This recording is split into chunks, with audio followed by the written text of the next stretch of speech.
Shalom. Bagaimana kabar Bapak Ibu Saudara di rumah? Kami berdoa kiranya Bapak Ibu Saudara dalam keadaan sehat dan baik. Hari ini kita akan berbicara tentang mujizat Tuhan. Jika kita ditanya apakah kita pernah minta mujizat dari Tuhan? Pasti jawabannya pernah, ya. Bahkan mungkin lebih dari satu kali. Karena kita sangat membutuhkan mujizat Tuhan. Sekuat apapun kita, semampu apapun kita, ada hal-hal yang di luar apa yang bisa kita lakukan, di luar kemampuan kita, dan kita membutuhkan kuasa Tuhan untuk menolong kita. Di dalam Alkitab juga dikisahkan bagaimana Allah membuat banyak mujizat, tetapi dengan cara yang berbeda-beda, dengan maksud yang berbeda-beda. Dari mulai Perjanjian Lama sampai Perjanjian Baru. Di dalam kitab Keluaran kita bisa baca bagaimana Allah itu menolong bangsa Israel membelah laut Teberau supaya bangsa Israel bisa menyeberang dan terlepas dari kejaran Firaun dan tentaranya. Kita juga bisa melihat Abraham dan Sarah memiliki anak di usia yang sangat lanjut. Secara medis sebenarnya kemampuan mereka untuk memiliki anak, terutama Sarah, itu tidak bisa. Tetapi Allah membuat mujizat sehingga Sarah bisa melahirkan anak di usia yang sangat lanjut. Dalam kisah yang lain kita bisa melihat bagaimana Daud mengalahkan Goliat. Secara fisik Daud itu tidak sebanding dengan Goliat. Secara pengalaman Goliat juga lebih berpengalaman dibanding Daud. Tetapi bagaimana Tuhan menolong Daud sehingga Goliat bisa dikalahkan. Dan di bagian cerita yang lain di Alkitab kita bisa melihat Sadrak, Meksak, dan Abednego dimasukkan ke dapur api. Tetapi kuasa Tuhan bekerja sehingga mereka tidak terbakar sedikit pun dari ujung kepala sampai ujung kaki. Ada lagi kisah bagaimana Naaman yang sakit kusta disembuhkan dengan mandi di sungai Yordan. Dan ada lagi kisah bagaimana Yerusalem yang terluput dari kepungan Sanherib Raja Asyur dengan pertolongan Allah.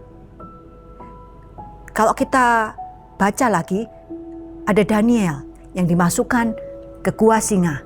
Tetapi singa-singa tidak menerkam Daniel. Masih ada banyak lagi kisah-kisah di Alkitab bagaimana kuasa Tuhan bekerja dengan dahsyat. Ya, di dalam Perjanjian Lama. Demikian juga di dalam Perjanjian Baru. Bagaimana kita bisa membaca dan mengerti bahwa Yesus membuat mujizat yang luar biasa. Yesus menyembuhkan yang sakit, bahkan orang mati juga dibangkitkan. Demikian juga murid-murid, rasul-rasul juga membuat tanda-tanda ajaib. Ada kuasa Tuhan dinyatakan dalam pelayanan-pelayanan mereka. Bagaimana dengan kita saat ini? Kita yang hidup di zaman ini. Di dalam Ibrani pasal 13 ayat 8 kita bisa melihat janji Tuhan yang ajaib. Yesus Kristus tetap sama baik kemarin maupun hari ini dan sampai selama-lamanya. Kita percaya dan menyembah Allah yang sama. Allah yang dulu disembah oleh Abraham, Ishak, dan Yakub. Allah yang sama, yang kuasanya sama, yang menyatakan mujizat pada zaman Israel, bangsa Israel keluar dari Mesir, dan juga pada zaman rasul-rasul. Kuasanya tetap sama sampai hari ini. Di dalam Yesaya pasal 48 ayat 12 dikatakan begini. Dengarlah aku hai Yakub dan engkau Israel yang kupanggil. Akulah yang tetap sama. Akulah yang terdahulu. Akulah juga yang terkemudian. Itu janjinya Tuhan. Pernyataan Tuhan bagi kita juga. Aku adalah Allah yang sama. Kuasanya tidak berubah. Dunia berubah dengan segala macam persoalan, dengan segala macam hal yang terjadi. Tetapi kuasanya Tuhan masih sama. Dahsyatnya masih sama. Besarnya masih sama. Pernyataannya juga dinyatakan kepada kita yang percaya kepada Dia. Tetapi yang perlu kita ingat adalah cara Tuhan menyatakan mujizat dan waktu Tuhan menyatakan mujizat itu seringkali tidak sama dengan apa yang mungkin kita bayangkan dan kita minta. Tuhan adalah Tuhan yang sangat kreatif. Dia bisa membuat banyak mujizat dengan berbagai macam cara. Dia Allah yang luar biasa. Mengapa kita harus melihat dan mengenal Tuhan secara pribadi? Karena kalau kita pikir dengan logika kita mau dengan pemikiran kita, seringkali apa yang Tuhan lakukan itu di luar apa yang kita bayangkan. Tuhan juga seringkali menginginkan kita masuk di dalam proses yang Tuhan mau sebelum kita mendapatkan mujizat yang kita inginkan, yang kita perlukan. Yesus tahu yang terbaik buat kita. Dia tahu bagaimana harus menjawab doa kita, menjawab permohonan kita. Seringkali kita maunya instan dengan waktu yang kita sudah tentukan. Tetapi Tuhan tahu yang terbaik. Seperti dikatakan di dalam Matius pasal 7 ayat 11. Jadi jika kamu yang jahat tahu memberi pemberian yang baik kepada anak-anakmu, apalagi Bapamu yang di surga, Ia akan memberikan yang baik kepada mereka yang meminta kepadanya. Jika ayah di dunia aja tahu memberikan yang terbaik kepada anak-anaknya, apalagi Bapa kita di surga. Dia pasti memberikan yang terbaik buat kita. Kuasanya tetap sama. Pada saat ini, pada waktu kita berdoa meminta mujizat dari Tuhan, mungkin kita masih bergumul. Tetapi bukan berarti kuasa Tuhan itu berkurang dibanding pada waktu zaman Abraham, pada waktu zaman rasul-rasul. Tidak, kuasa Tuhan tetap sama. Tetapi Tuhan punya maksud dan tujuan mengapa kita harus terus tekun berdoa.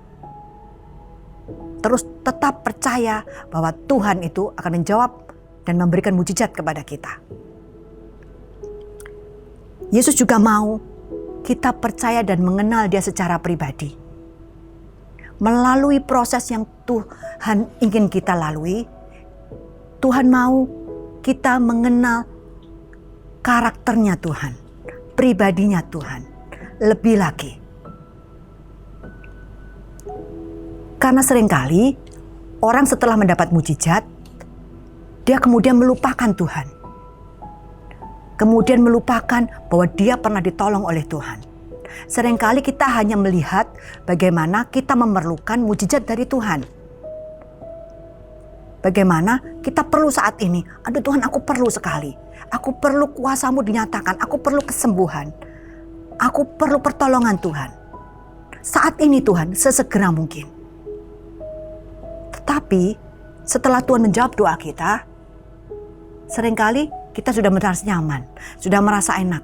Dan kemudian kita lupa bahwa kita harus tetap percaya kepada Tuhan.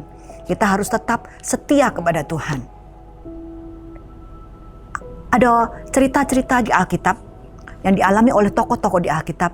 Bagaimana mereka juga menanti.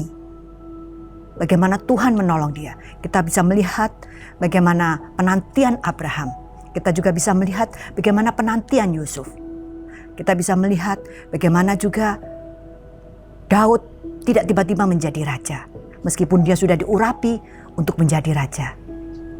Tetapi ada proses yang mereka harus jalani. Jadi jika saat ini Bapak Ibu Saudara, dalam waktu-waktu penantian, menantikan mujizat Tuhan, teruslah percaya, teruslah setia, teruslah berharap kepada Tuhan. Dia Allah yang sama, Dia Allah yang punya kuasa yang tidak berubah. Kenalah pribadinya selama masa penantian ini. Kenalah apa yang menjadi kehendak Tuhan dalam hidup kita. Sehingga pada waktu kita mengalami mujizat itu, kita semakin mengenal Dia. Kita semakin mengenal jalan-jalan Tuhan. Kita semakin mengenal kehendak Tuhan dalam hidup kita. Tetap semangat, tetap percaya. Tuhan Yesus memberkati.